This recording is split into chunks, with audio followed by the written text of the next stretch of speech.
Good afternoon, students. Today is Thursday, 21 January 2021. Today we're going to get started on our first reading of the semester, the article by Sarah Conley.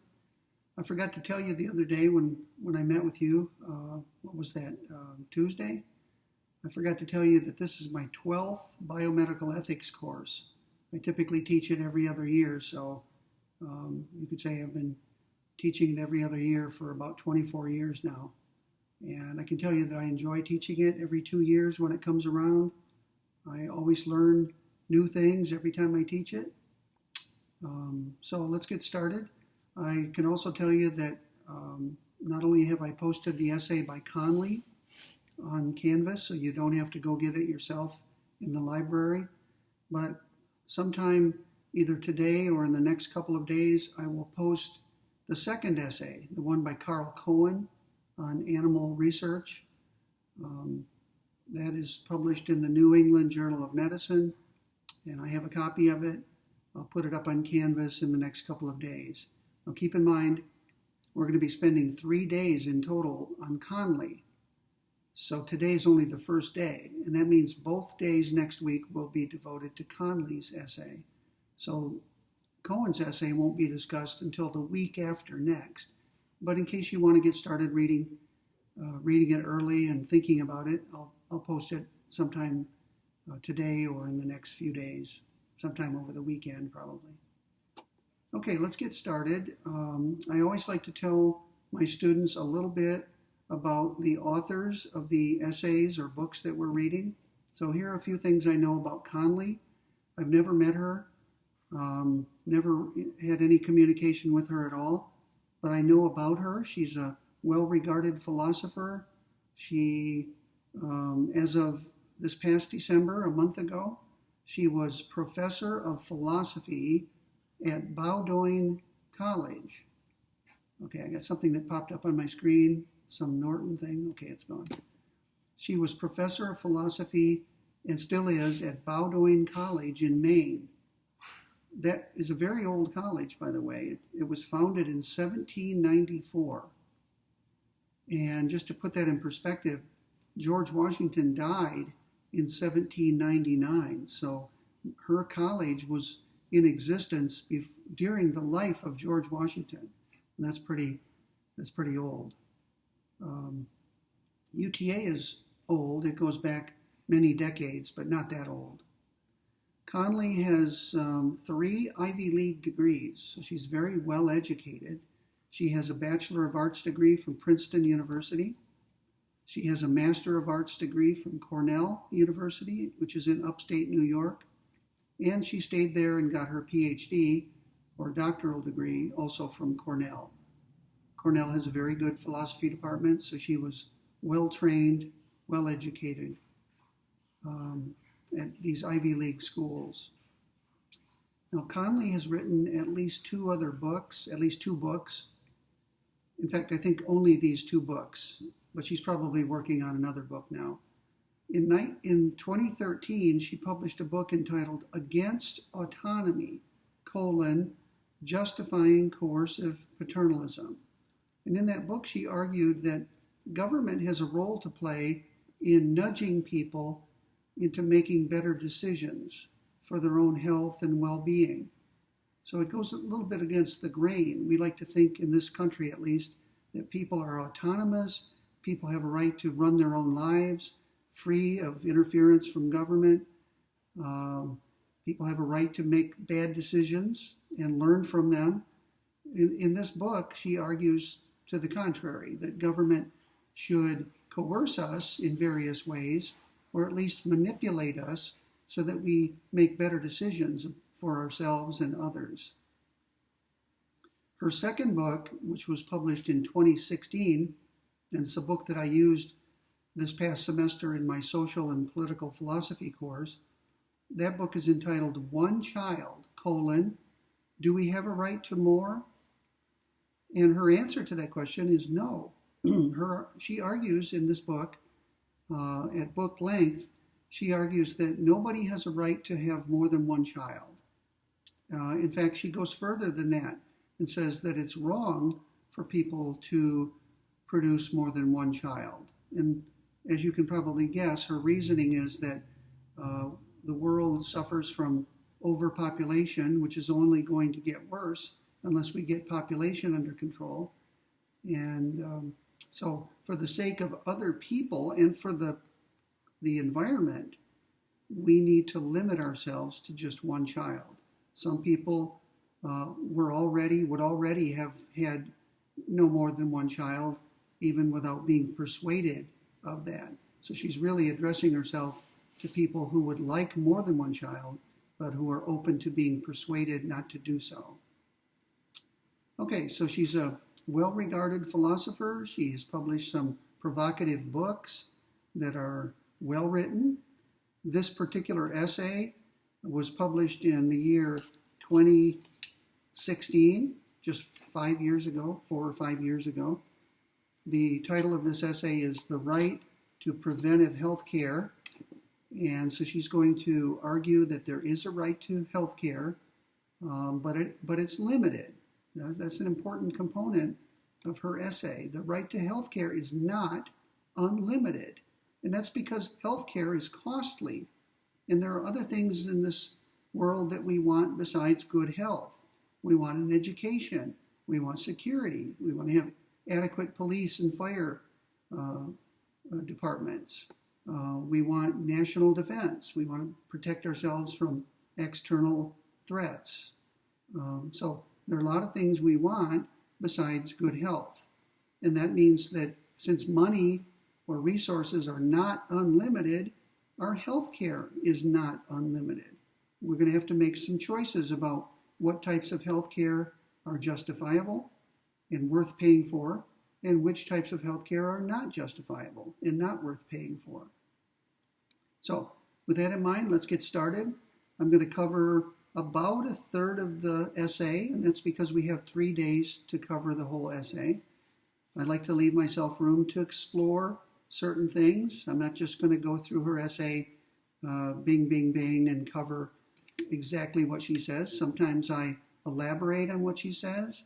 I may from time to time take issue with something she says, and when I do, I'll tell you, and I'll tell you why I take issue with it, so you can make up your own mind. So let's get started. I will quote Conley from time to time just to inject her own words.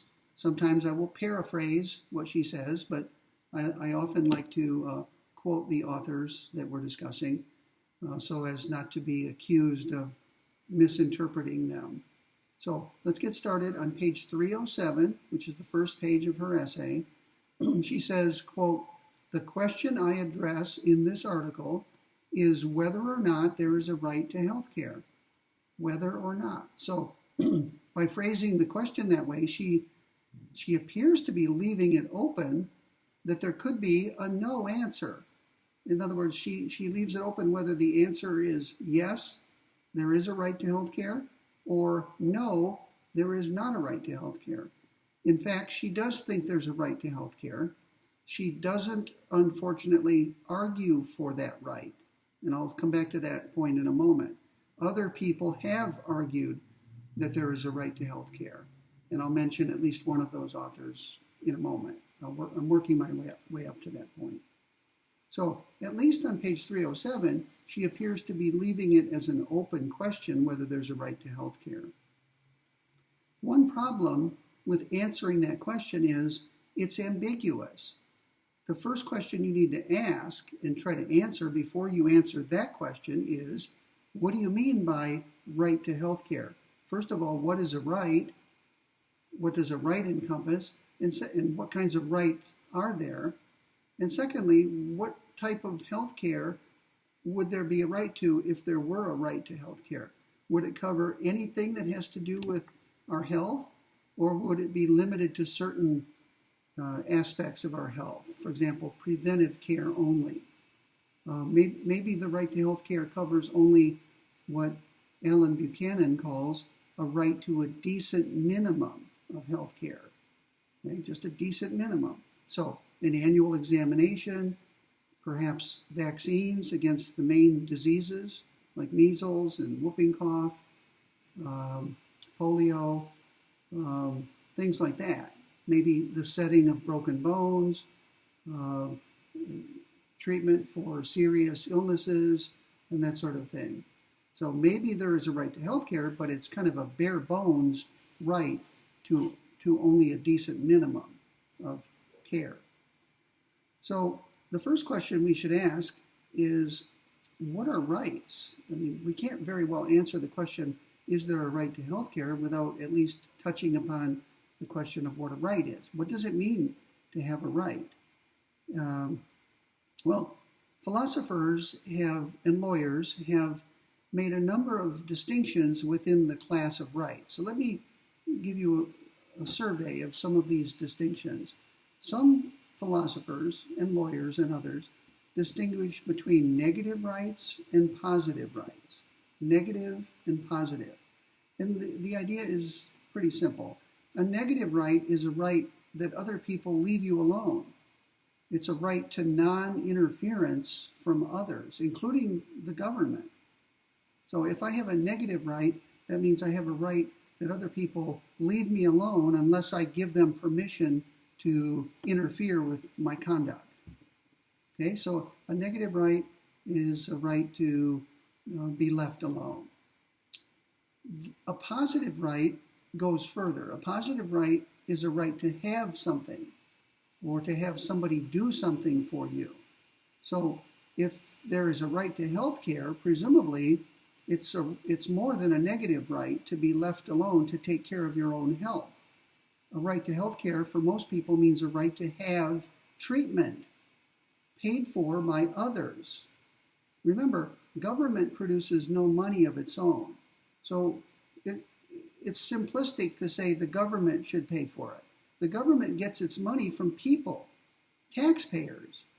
So ultimately, if I have a positive right to health care, some other person other than me is going to be paying for my health care. Okay, so that's a problem. Right? We need to be able to justify the taxation that provides the resources for these positive rights. So one distinction within the class of rights is between negative rights and positive rights. And so when we ask whether there's a right to health care, one of the main questions we're asking is, if there is it a negative right only, or is it a negative right plus a positive right? And if it's a positive right, we should ask, what exactly do you have a right to? How comprehensive is the right? How all-encompassing is it? Okay, another distinction that is often made within the class of rights is between legal and moral rights. Legal rights are rights that are created by law, by statutes, for example. Moral rights are not created in that way. Legal rights, to find out whether there's a legal right, you can always go to the relevant legal materials. You can read a court case where the court said there is a right to such and such. The famous abortion case, Roe v. Wade, in 1973, created or acknowledged a right to abortion. The court in that case said there's a constitutional right to privacy that's part of the Constitution, and that right is broad enough to include, according to the court, the right of a woman and her physician to decide whether to end the life of her fetus, the being developing in her womb. So some legal rights are created by courts. Some legal rights are created by statute. The Civil Rights Act of 1964 is a good example of that. It was an enactment of Congress, signed into law by Lyndon Johnson. It was discussed during the presidency of John F. Kennedy, but he was assassinated, as you know, in 1963, and his vice president, Lyndon Johnson, succeeded him and was elected in 1964 and saw through the passage of the Civil Rights Act. And that act creates various civil rights for all citizens. So those rights were created by law, by the legislature and the executive branch. Now, moral rights are a little bit more nebulous. No legislature enacted moral rights. If there are any moral rights at all, They come about in some other way. So moral rights are the sorts of thing you have to argue for.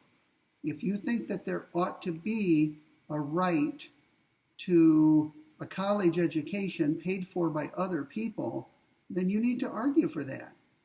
You would need to make a moral case for a legal right. Okay? You would need to make a moral argument rooted in justice or fairness or equality or welfare. You'd have to make a moral argument for a legal right. In fact, you might go further and say that even before there's a legal right to a free college education, you might argue that there already is a moral right. And that moral right would have to be argued for. So moral rights are different from legal rights. Which one is Sarah Conley talking about? The right, if there's a right to health care, she would say that it's a moral right. And people who believe that there's a moral right to health care can then argue that there should be a legal right to health care. Notice, should is a moral word. So there may not currently be a legal right to health care or to a free college education, but you can make a moral case that there should be such a legal right. And the reason there should be is because there's a moral right to it. In other words, the law should track morality. If there's a moral right to something, then there should be a legal right to it as well. Okay, one more distinction, and this one is important for understanding Conley's essay. Some rights are said to be unconditional, and some are said to be conditional. Some rights are conditioned on certain facts being the case.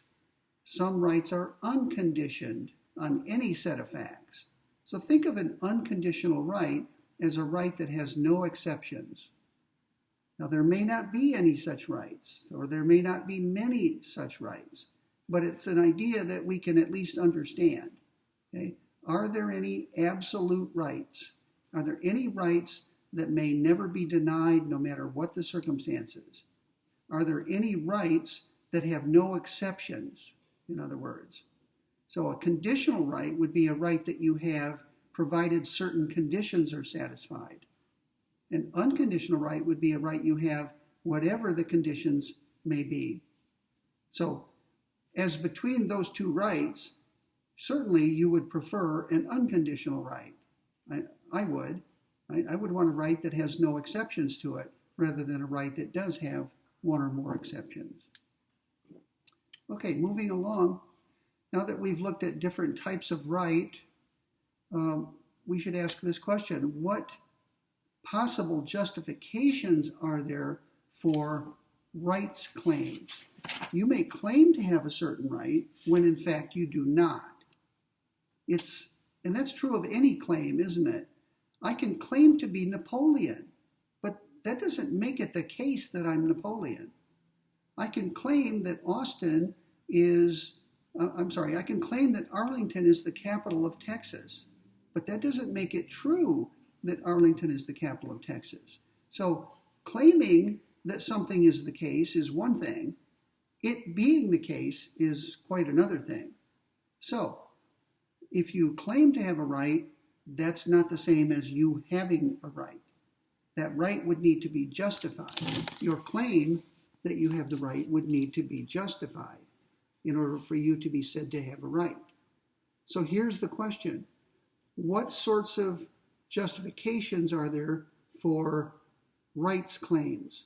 What kind of argument do you need to make in order to transform your claim of right into a right? And Conley distinguishes between two justifications. Okay, you ready? The first justification for a right claim is based in need or interests. Here's how Conley puts it.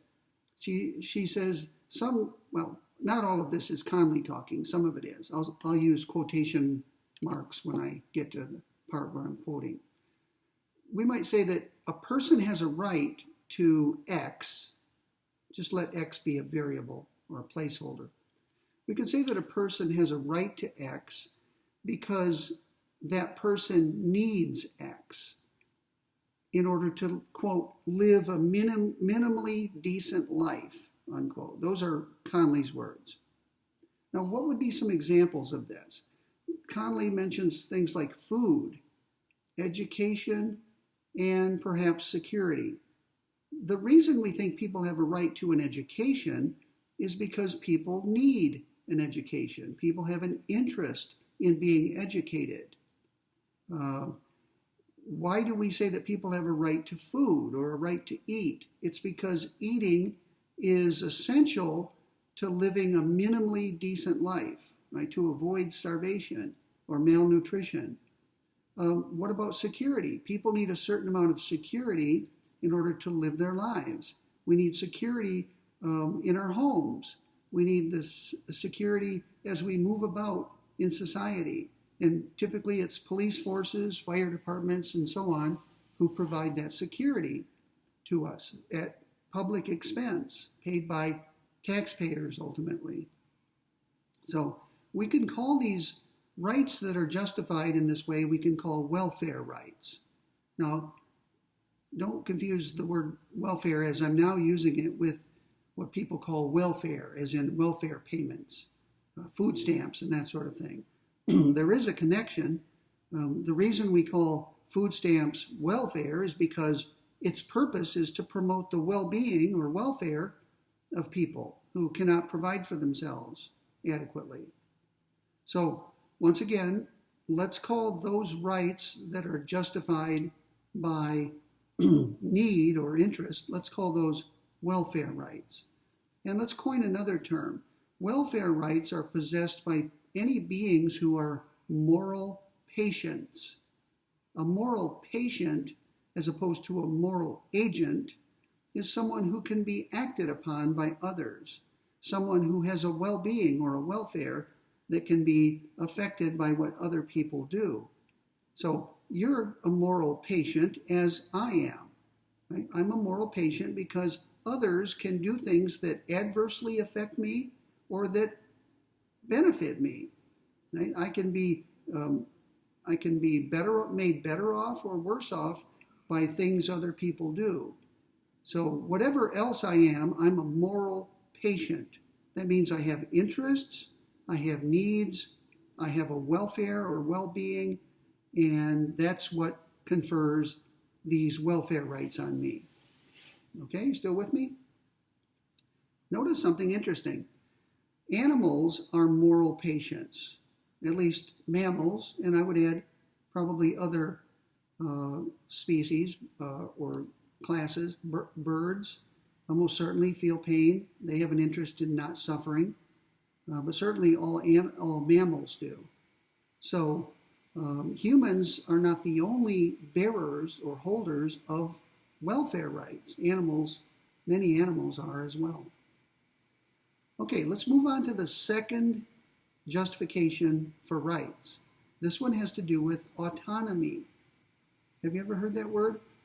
The word autonomy comes from two Greek roots, auto, which means self, and nomos, which means, well, it's one of those words that's ambiguous, but in this context it means rule or governance, nomos, N-O-M-O-S. So when you put them together, autonomos, and get the word autonomy, what it means is self-ruling or self-governing.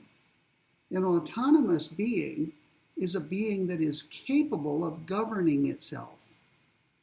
So you and I are autonomous beings. Now, we weren't always autonomous. When you and I were infants and young children, we were not yet autonomous. Our autonomy was in the process of developing. And there came a point, not a clear point, it wasn't as though we woke up one day and we were autonomous that day. Autonomy is based on your capacities of thought and decision making and so on. And so autonomy develops gradually. So you begin life as a non-autonomous being, and over time, you become autonomous. By the time you reach adulthood, you are now an autonomous being. You're capable of governing yourself, of making decisions, good or bad, For better or worse, you're capable of making decisions now and of being held responsible for your decisions. We don't hold children responsible for their conduct, at least for all of their conduct, because they're too immature. They have not developed the capacities of judgment that would make them responsible. Now, some of us will lose our autonomy at some point. When people acquire diseases like Alzheimer's disease or other forms of dementia, when they become senile, they lose their autonomy.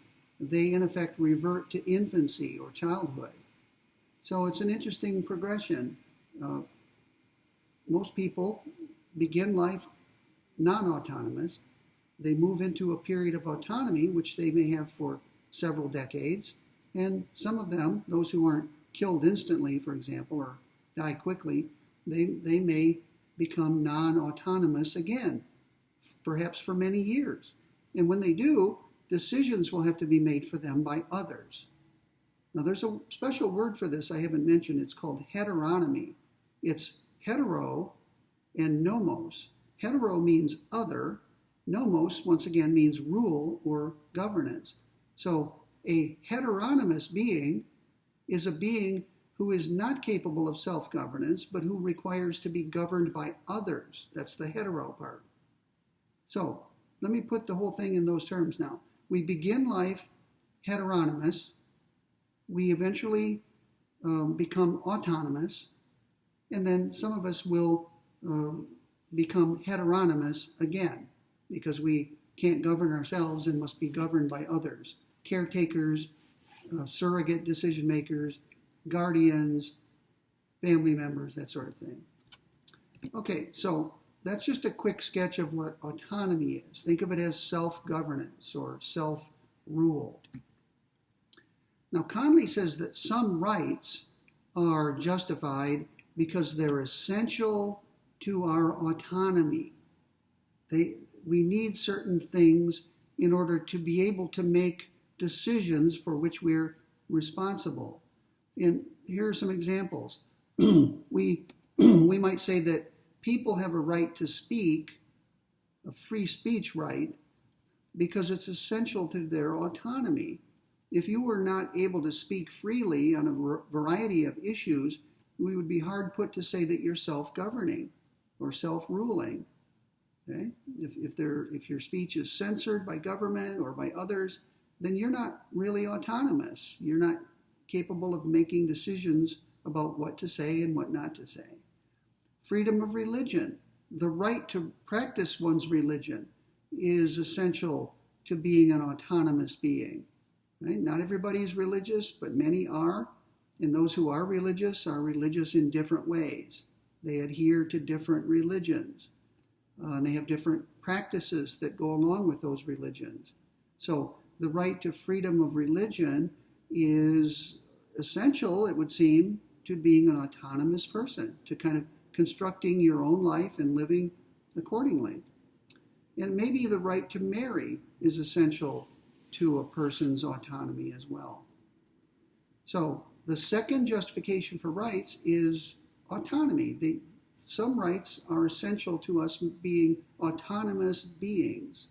Now let's call these people who have autonomy rights, let's call them moral agents. Moral agents as opposed to moral patients. Moral agents are autonomous. They're therefore responsible for their conduct, including what they say. And we judge them. Moral agents are judged as having acted rightly or wrongly. We say that they are good or bad, a good person, a bad person. So moral agents, because they're responsible and autonomous, can be judged morally for what they do. If you break the laws, you may be punished for it. If you do something good that wasn't required, you may be rewarded for it. All of that is part of being an autonomous, responsible person. Are any animals moral agents? I would say no. I love animals as much as the next person, but I'm also a philosopher, and I'm not going to say things that I believe to be false just because I would like them to be true. I love animals, but no animals, including my dogs, are moral agents. They simply lack the capacities to be held responsible for their conduct. Imagine punishing dogs or cats for their behavior. Right? Imagine putting a dog on trial for breaking something in the house. The whole idea is absurd. Right? We might train our dogs so that they don't break things or chew things, but that's not the same as holding them responsible for their conduct. So we now have two ideas, neither of which, by the way, is mentioned by Conley in her essay. She does talk about the two justifications, one rooted in need or interest, the other one rooted in autonomy. I'm adding something to her lecture. I'm distinguishing between moral patients and moral agents. Now, let's explore the connection between those two. Now, I'm going to hold up a diagram that I have in my notes. If I had a blackboard, I would surely get up and write this on the board. I'm going to hold it up close. See this diagram here? It's what I call a 2x2 box diagram. And on the left side over here, you can see I make a distinction. I'm going to have to turn my sheet around and look. I have distinguished here between X is a moral agent, and down below, X is not a moral agent. Across the top, you'll see that I've written X is a moral patient, and X is not a moral patient. So that creates 4 boxes, doesn't it? 4 cells, which you can number if you want. 1, 2, 3, 4. And let me now describe the 4 cells and give you some examples of what's in those cells. I want you to be thinking now about moral agents and moral patients and how those concepts are related. Are there any examples of cell 1, beings who are both moral agents and moral patients? Well, you should immediately say yes, of course. You and I are in that cell. As are your adult family members. So I would say this. Most, but not all humans go in that category. You and I do, because you and I are both moral agents and moral patients. Okay, we have a welfare that's protected by welfare rights, and that's what makes us moral patients. And we're autonomous, responsible beings. That's what makes us moral agents. But not all humans go in that category. Some humans are moral patients, but not moral agents. Children, babies, the senile, people in a coma. So all I would say about this category or this cell in my diagram is most, but not all humans go in there. Okay, I won't try to put a percentage on it or anything. I'll just say most. No animals go in there. Why?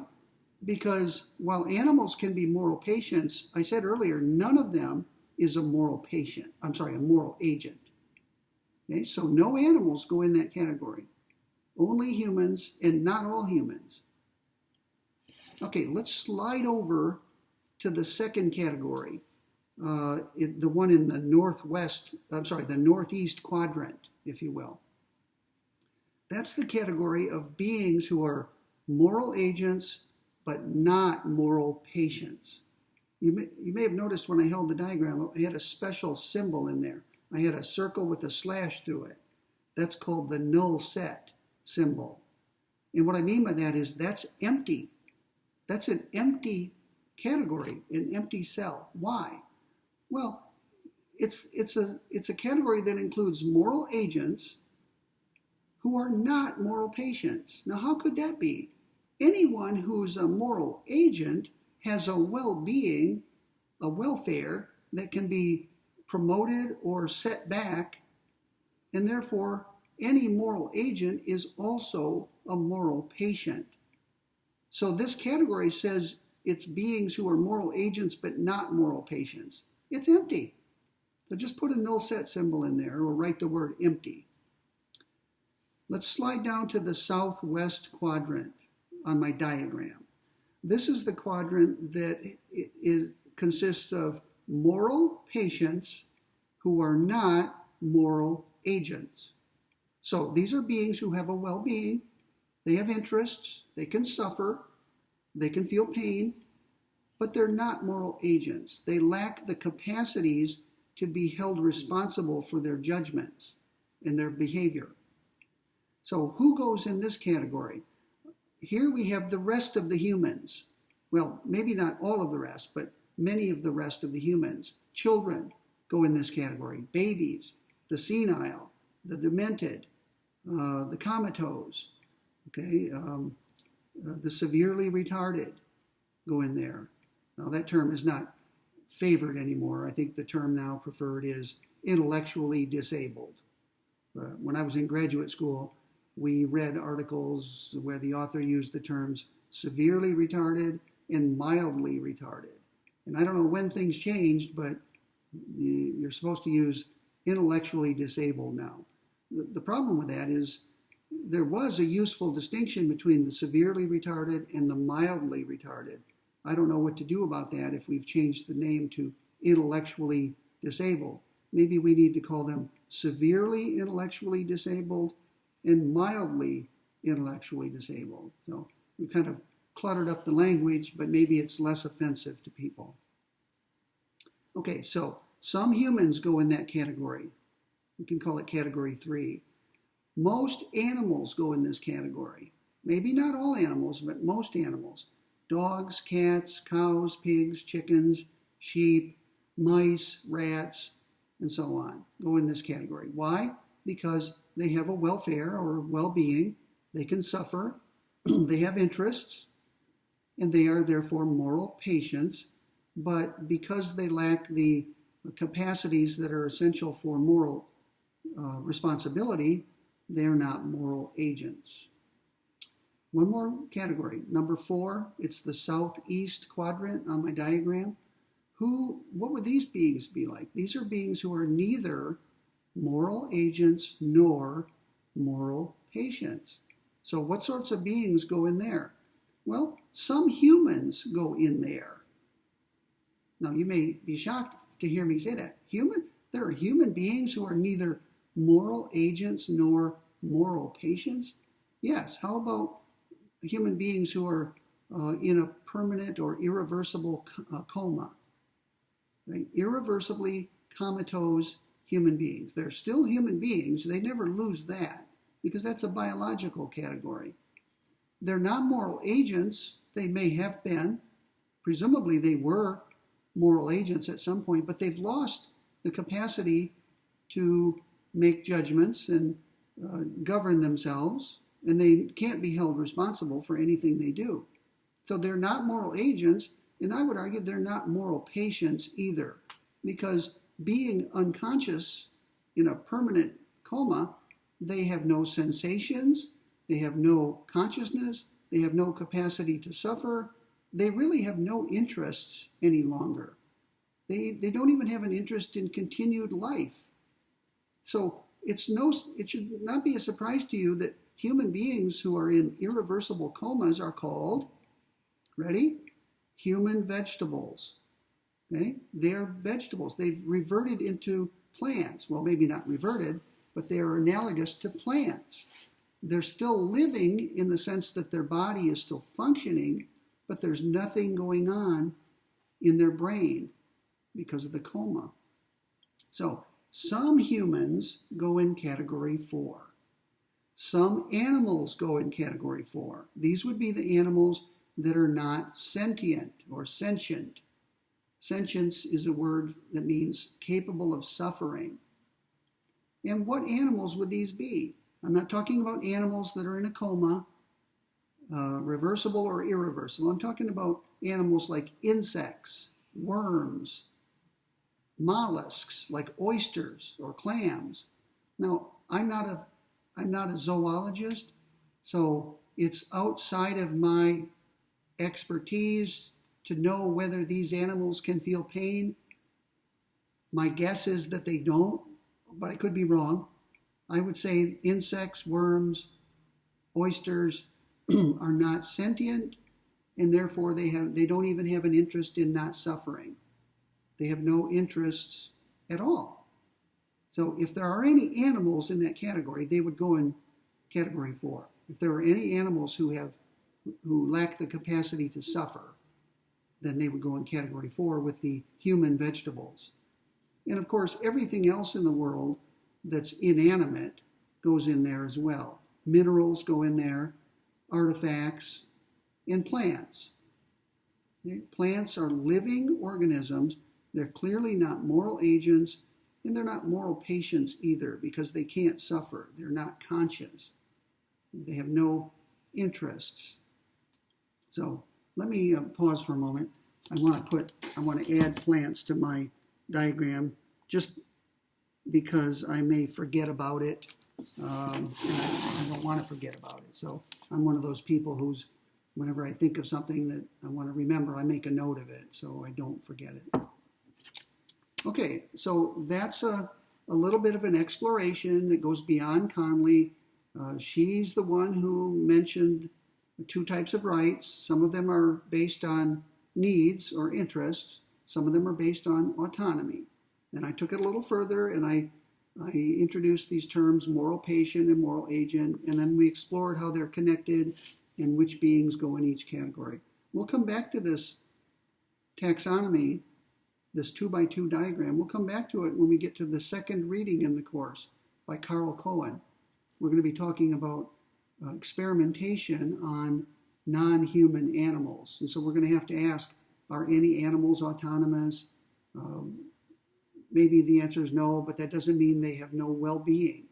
So maybe animals have rights because they have welfare rights. They may have no autonomy rights, but they may well have welfare rights. So we'll come back to this in the next reading in the course. Okay, back to Conley.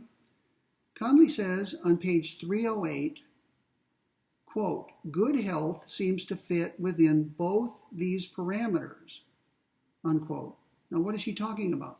Conley seems to be saying pretty clearly that if there's a right to health, it can be justified in both ways. We need good health because it promotes our well-being, and that means we have a welfare right to it, arguably, and we need good health because it's essential to our autonomy. Right? People who are in poor health may not be able to govern themselves. They may not be able to rule their own lives. And so in order to keep people autonomous, to keep them functioning as autonomous, self-determining beings, they need to have good health. If they can't afford to pay for their own health, then perhaps they have a right to claim on other people to provide it for them. Now, I want to read a little bit from page 308 of Conley's essay. So if you have her essay in front of you, which you should, you can follow along. I'm on page 308, and I want to read a whole paragraph near the middle of the page, and you'll see which one in a moment. She says, good health, let me put this up here. Good health seems to fit within both these parameters. A certain level of health seems essential to living a minimally decent life. Just as a person cannot function in the normal, fulfilling way if she is starving, she cannot function if she is very ill. Suffering takes away the ability to engage mentally or emotionally with others. So up till now, she's talking about what I'm calling welfare rights. She's talking about well-being, welfare, interests, needs. Now she's going to go on and talk about autonomy rights. She says, similarly, ill health and disability can affect a person's ability to express her values and desires in living the life she would choose. So choosing is something an autonomous being does. We make choices. We think it through. We decide what's best for ourselves and others, and then we proceed to act upon it. Conley proceeds to say, she is limited to the few things, this is someone who's in ill health or disabled. She is limited to the few things she is capable of doing in her circumscribed situation. And, of course, premature death is itself the paramount limit to living the life one has planned. So, there are good reasons to think that on either of these views of rights, there should be some sort of right to health care. So, all Conley is doing here is applying what she has already said to the case of health care. She's already told us that there are two foundations or bases for rights. And she's saying healthcare, the right to healthcare, could be based or founded on either one of those or both of those. Now, I said earlier in the lecture today that Conley never really argues that there is a right to healthcare. If you could search her essay in vain for any kind of argument that supports there being a right to healthcare. So my sense is that she's really assuming in this essay that there's a right to health care without specifying the basis of that right. Right? She's assuming it. Other people have argued that there is a right to health care. Let me give an example. I mentioned earlier Alan Buchanan, who was one of my teachers at the University of Arizona, a very good philosopher. One of his essays long ago in 1984, it was entitled The Right to a Decent Minimum of Health Care. And in that essay, he gave reasons why there is a right, not to the full-blown package of health care, but at least to a decent minimum. And that term has gotten somewhat famous in the literature. I think Alan was the first to use the term decent minimum. And it is what it implies, right? I mean, do we want to deny people the most basic forms of health care, like the setting of a broken bone that's producing terrible agony for someone? Do we want to deny people simple preventive care where a doctor can give you something that will prevent you from getting a disease or getting sick? So Buchanan was trying to make just a basic case for a decent minimum.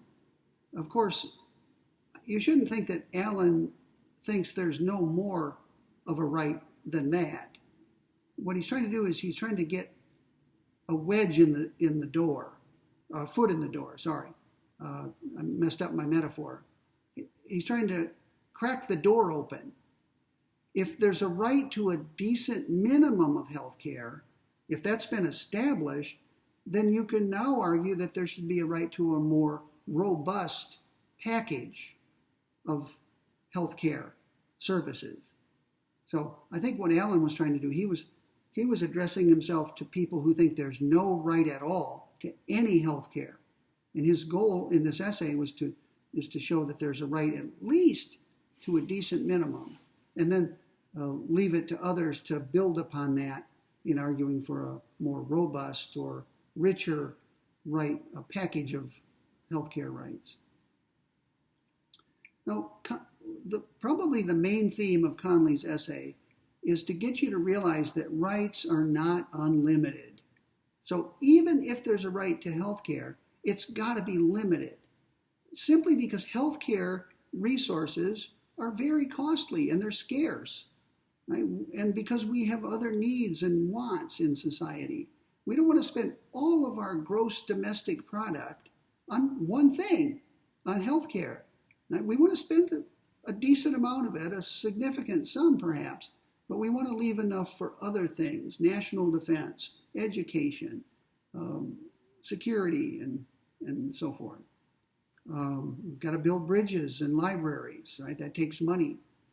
And universities, public universities are expensive.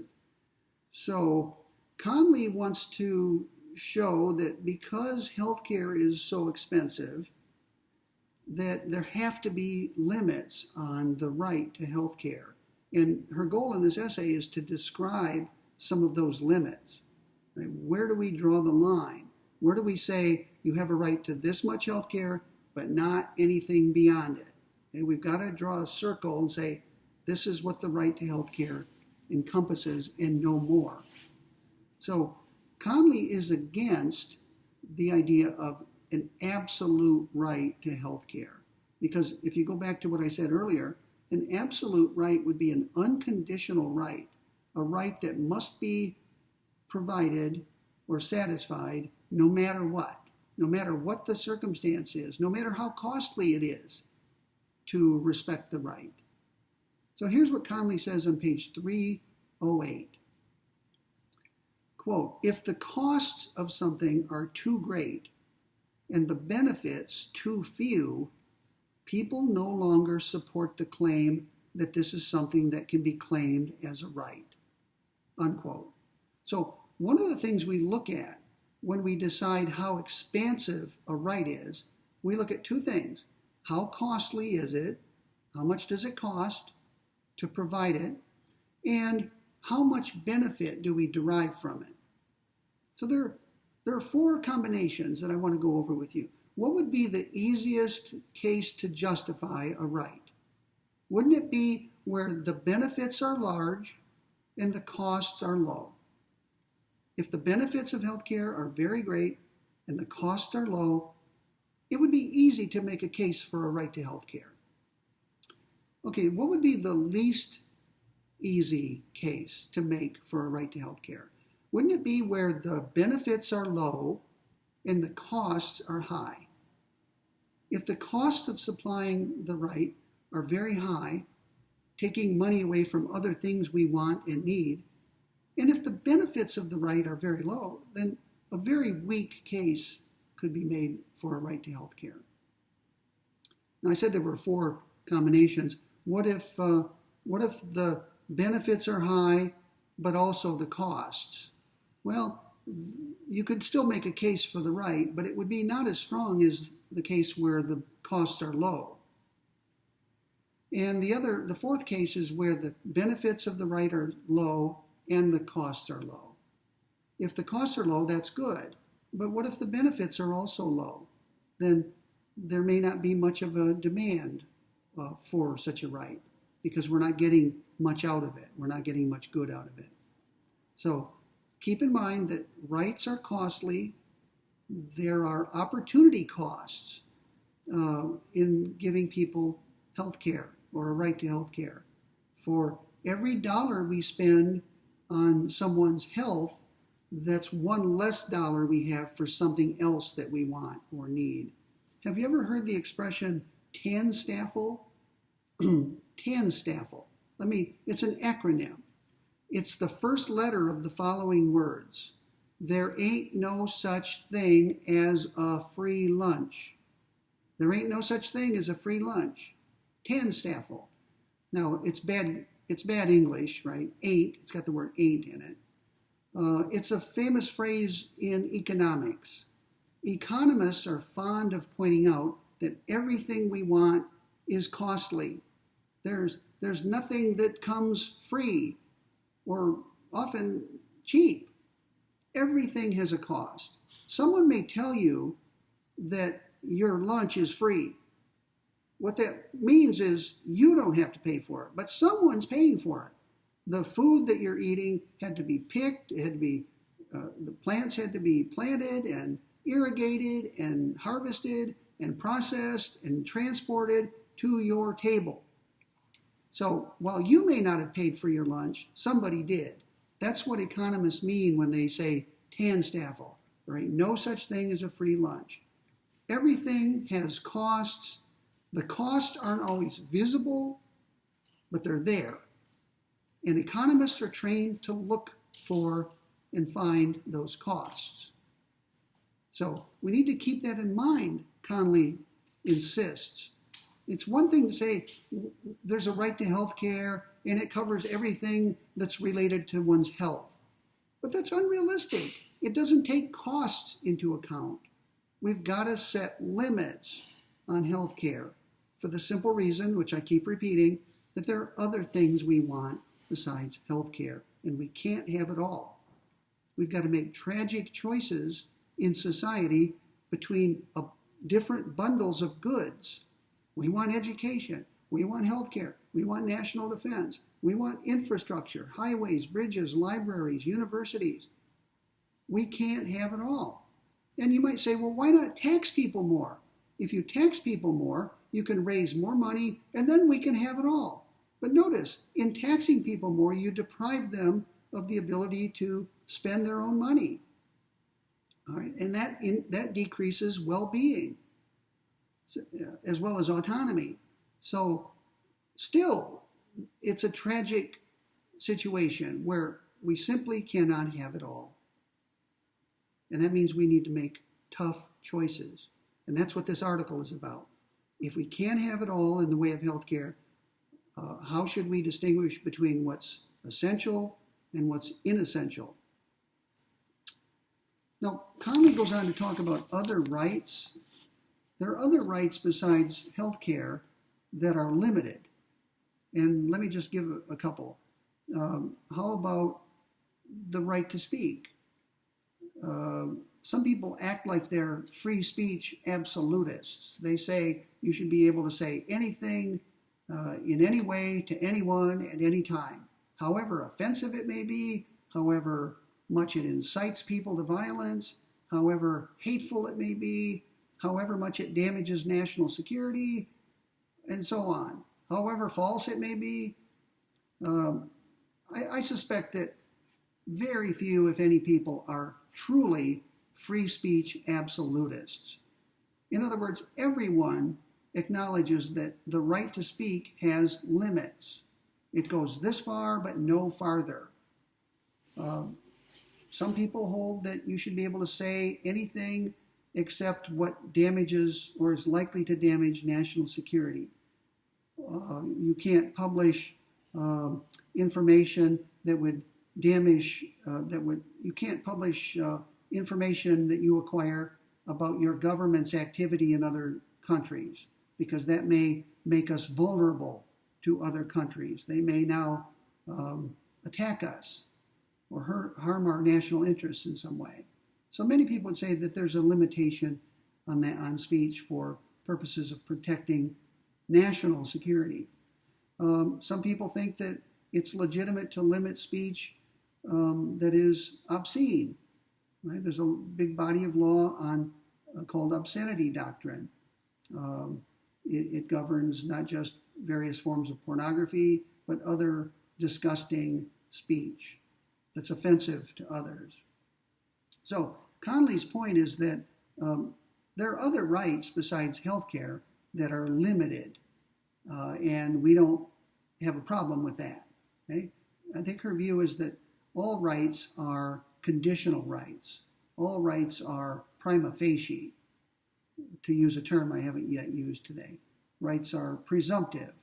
There's a presumption that you are able to speak your mind unless and until it can be shown that your speech will damage national security or incite others to imminent violence or say something obscene.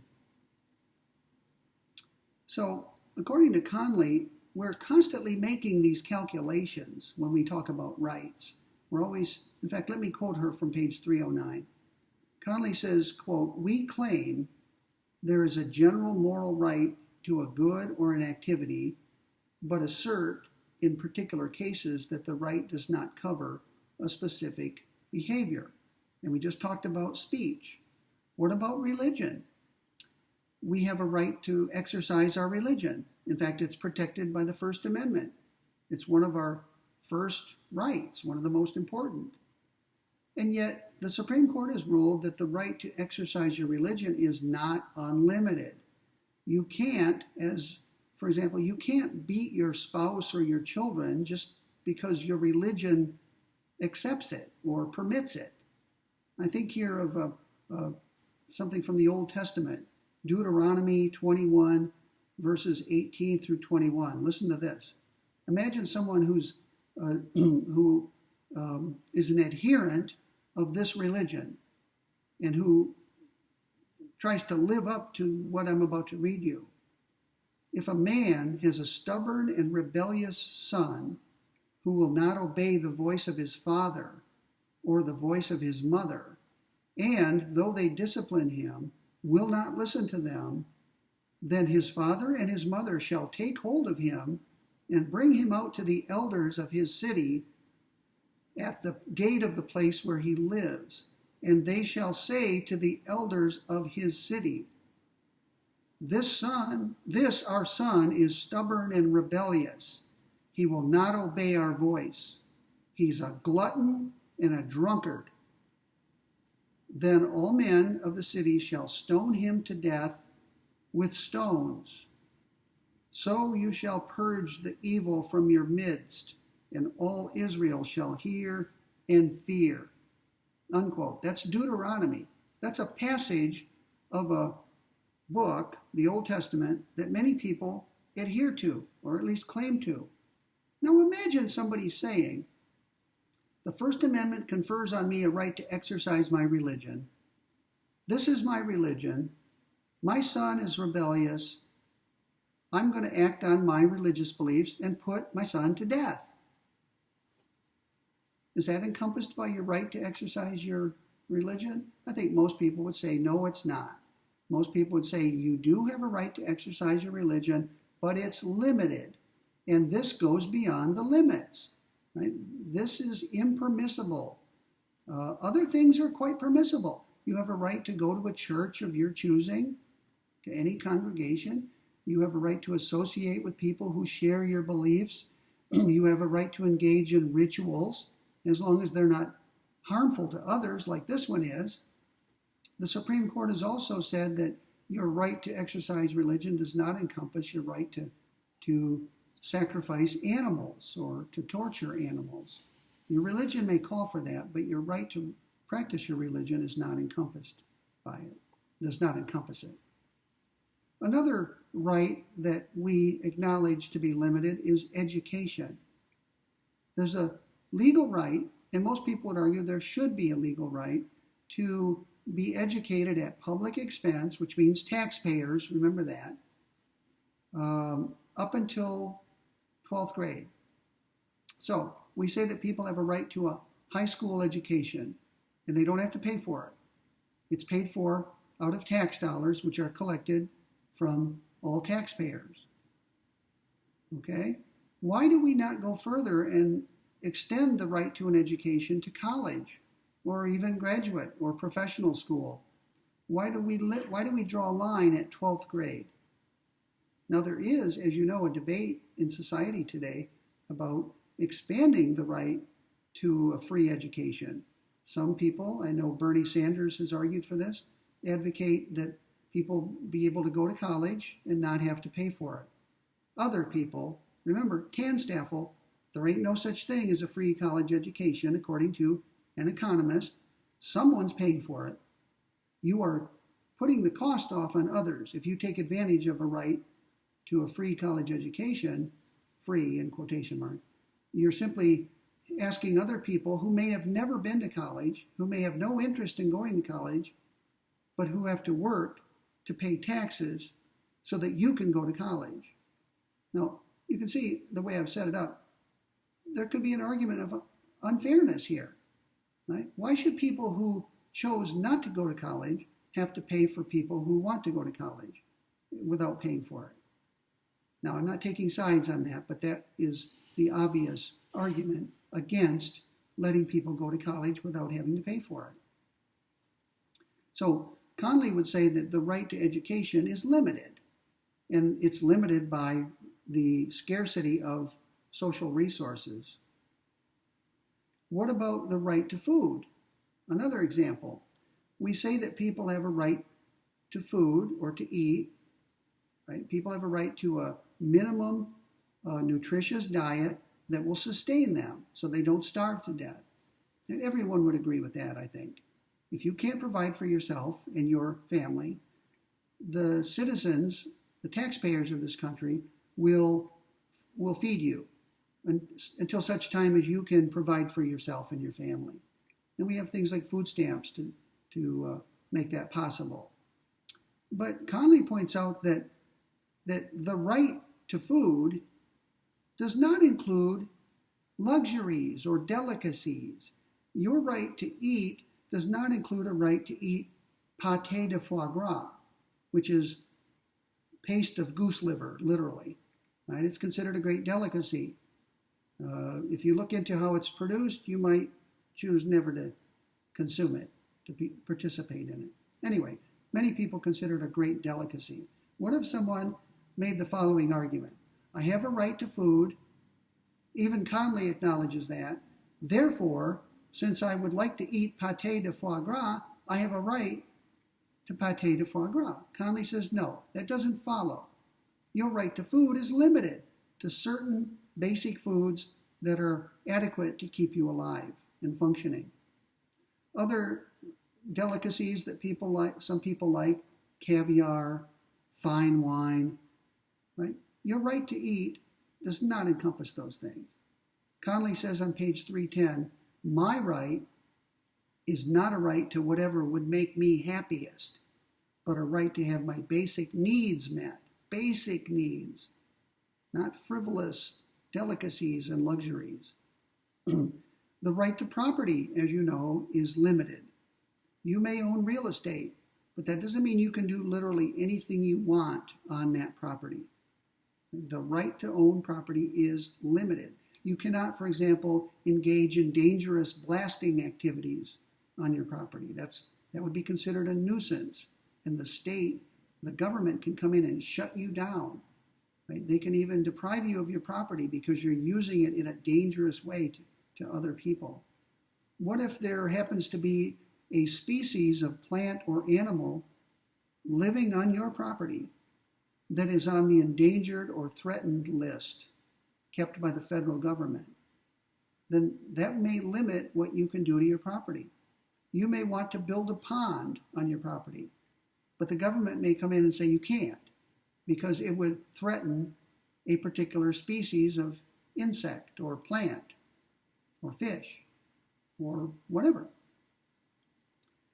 So property rights are limited by other considerations. Now, that doesn't keep people from complaining.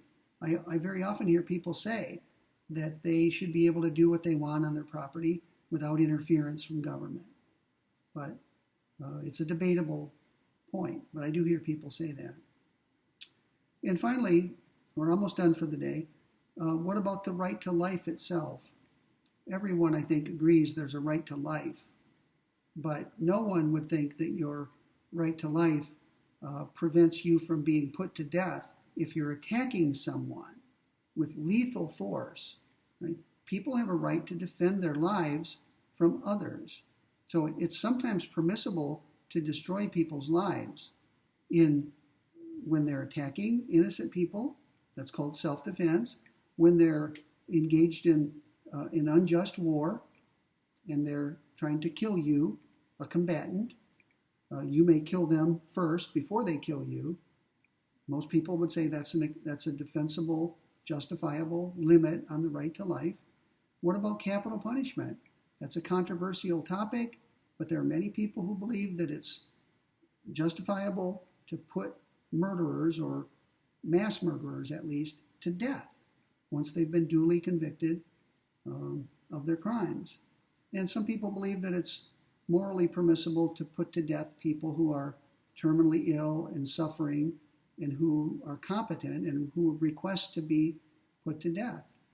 So most people would acknowledge, unless they're absolutists about the right to life, would acknowledge that the right to life itself has limits. It's not unconditional. It's not absolute. So let's wrap things up for the day. We're a little bit over an hour in. On page 310, Conley writes, what one can claim as a right will be sensitive to social costs, individual benefits, and the ratio of the two, unquote. So that goes back to the point I made earlier. When is it easiest to justify a right? Well, when the benefits of that right are high and the costs are low. Benefits high, costs low. What would be the hardest case to make for a right? Benefits low, costs high. What if they're both high? Well, there would be an intermediate case. It might be easier to make a case for that than one of the others I gave, but harder than one of the others I gave. What if they're both low? Again, that's intermediate. That would be easier than one case, harder than another. So I hope that the main thing you got out of today's lecture is Conley's insistence that if there is a right to health care, it's got to be limited. And the question that we'll take up next week in our first lecture is, what are those limits?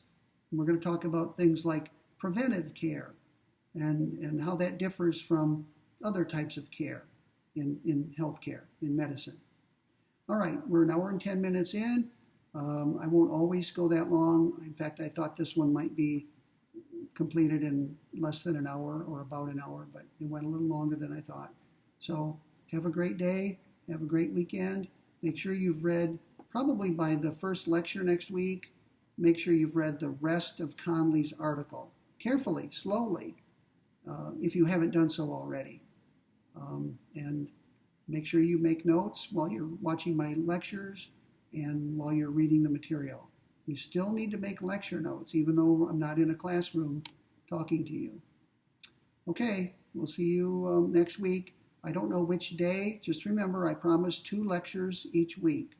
If I had to guess, I'm thinking since I have a meeting on Monday, I'll probably do my 4 lectures Tuesday, Wednesday, Thursday, and Friday. So the Tuesday lecture will be my ethics courses. Wednesday will be you, and then Friday will be you. So my 2 lectures for you next week, I'm guessing, will be Wednesday and Friday. But I'll send you an email when they're posted. Okay, have a great day, great weekend.